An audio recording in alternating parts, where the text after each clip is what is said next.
Hello, this is the third part on training on managing applications in scholarships management system. After we add in the questions, there is another tab that we need to look at, which is the templates tab. So click templates. Now you can see there's nothing being added. The purpose of the templates is to send out email communications when students apply, after we offer, and when they accept the offer. And we also get notification if they update their banking details. So it's very important to add in some email communications.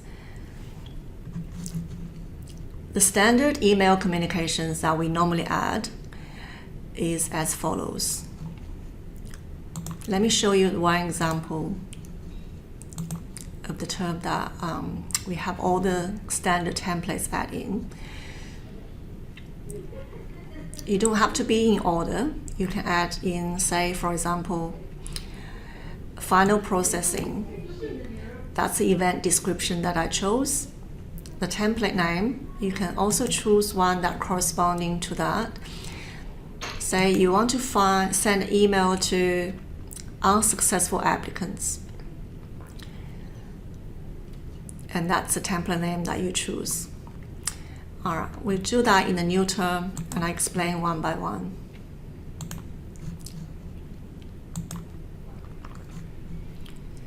So the first email template is for when students apply for a scholarship. After they submit application, there is acknowledgement of the application, which we call QA notification term. So the event, template name, I will choose application received. Sorry, should be email. We don't use a letter. The letter function doesn't work, so never put in the letter. So the first one's been added. You can always remove or make changes to it. The second one I want to choose is to send out emails when I decide to offer students. Just make an offer.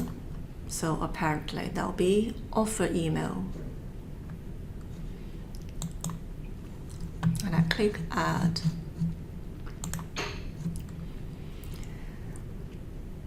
The system doesn't allow the make offer email template to be added alone. It also requires another template to go with it, which is accept and decline emails. So the acceptance email, and straight away I'll put in the decline, just give them options of declining email offers. Yeah. There's another email template what we constantly use is the unsuccessful template. And then, yeah. So you may ask what triggers those emails to be sent out. Let me show you one example. I have to go back.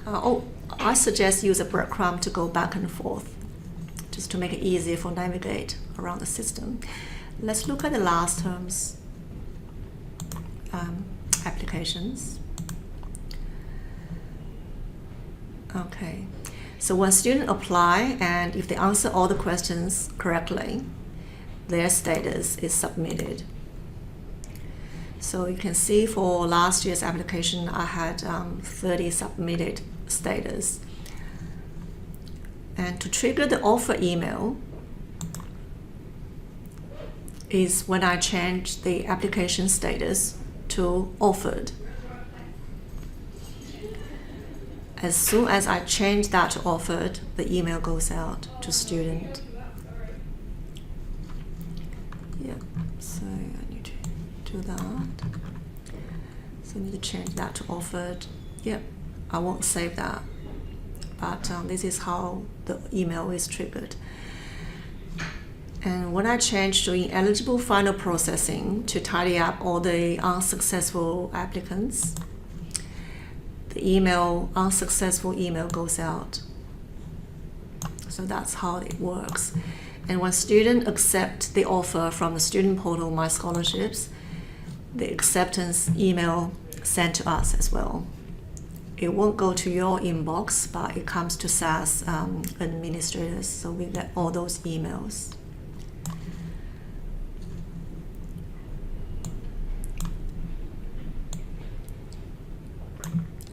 And we can also check what's in the email template itself by clicking in Students pillar on the top, and you paste your IDs in. And click the student ID, click Communications, just click Filter.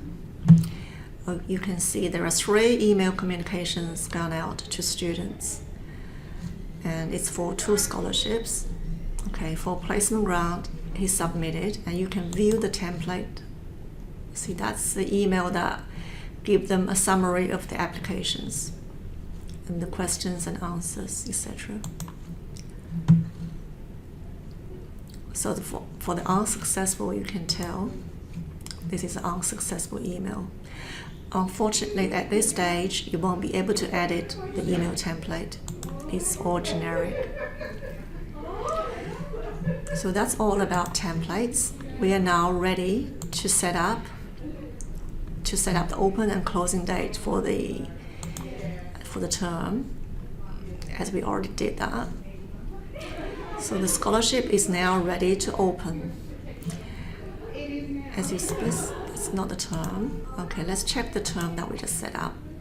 So application open and application closing date all in the right place. And student paid via system is ticked as yes. And questions was set up properly.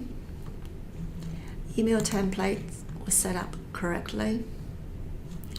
And we also had a term set up. Oh, sorry, this one hasn't got terms, so we go back to the terms. So you need to have a term set up, because once you offer a student, if they accept, the recipient information will come to the term, will come to the period in order for us to make payments. So otherwise, you'll get error when you schedule the payment to students, and student won't be able to accept the offer if you don't have a period set up. So now, yeah, it's all ready. Well done. So that's the end of questions and answers and templates. I will see you next time.